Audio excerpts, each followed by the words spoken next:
उदयपुर के अंबा माता थाने से सामने आई घटना ने पुलिस प्रशासन की कार्यशैली पर सवाल खड़े कर दिए हैं।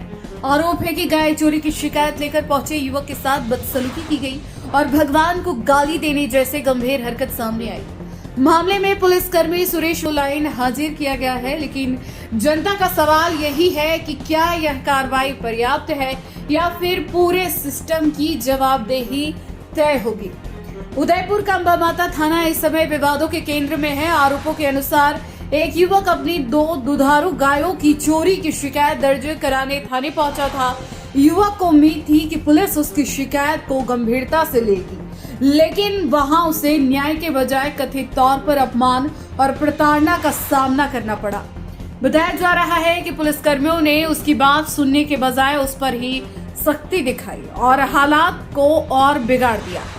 प्रत्यक्षदर्शियों और जनप्रतिनिधियों का आरोप है कि थाने में तैनात पुलिसकर्मी सुरेश ने न सिर्फ युवक के साथ मारपीट की, बल्कि भगवान के लिए अपमानजनक शब्दों का इस्तेमाल भी किया। यह मामला तब और गंभीर हो गया जब घटना का वीडियो सामने आया, जिसमें पुलिसकर्मी का व्यवहार सवालों के घेरे में नजर आया।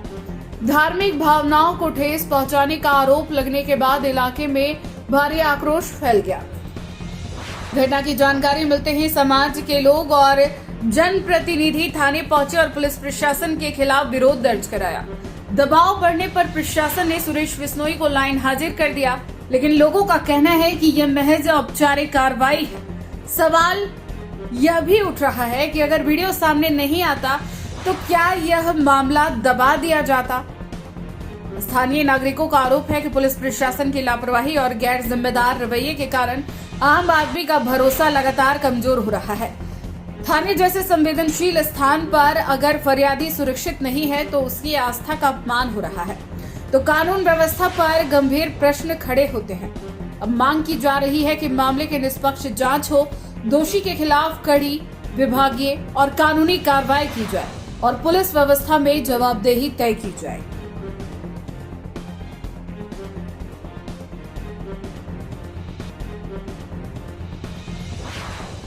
नहीं सर प्लीज, मैं ठाकुर कृष्ण इसको भी डालूंगे। को जब सूचना मिली तो बताया गया कि भाई जिस तरह गाय घूम गई है और गाय के लिए सुबह रिपोर्ट लिखाना आया, फिर उसको वापस उसको भी एक कौन पाबंद किया गया। जो कैमरा चला रहा था ऐसे की वारदात हुई और कैमरे में चलते हुए में जब वो कह रहा है मैं कृष्ण भगवान का भक्त हूँ तो उस अभद्र भाषा का प्रयोग किया गया।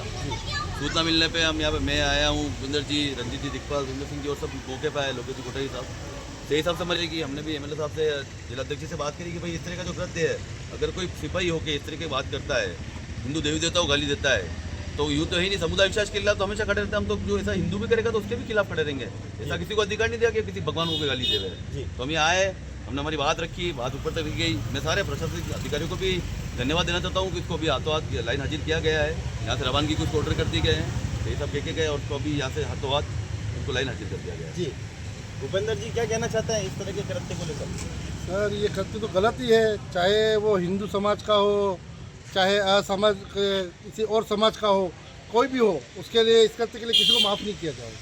जी दिखपाल जी, मंडल अध्यक्ष हैं आपके मंडल में, जिस तरह की घटना हुई है और एक परेशान व्यक्ति जिसका अभी 1 माह पूर्व भी शादी भी हुई थी, किसी कार्यक्रम में जाने के कारण 2-3 दिन वो यहाँ पर नहीं थे, तो ऐसे में उनकी 2 गाय, तो दुधारी गाय वो चोरी हो गई।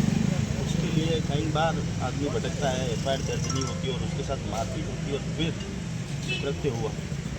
कृष्ण भगवान तक क्या कहना चाहिए?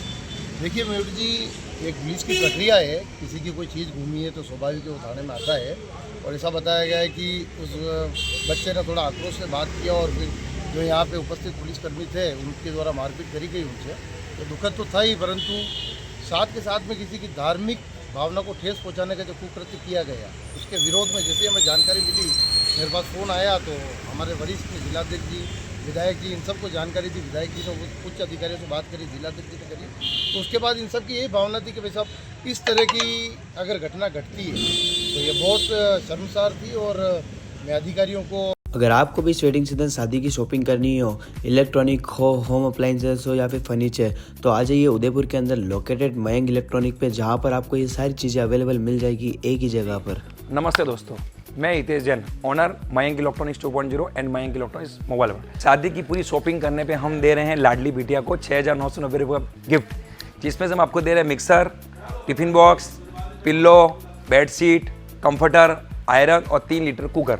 इतना प्राइस आपको कोई नहीं देगा पूरे उदयपुर में। तो आज ही आइए, आपकी शादी का सामान सारा बुक कराइए। Mayank electronics 2.0 sector 14 100 feet road. धन्यवाद।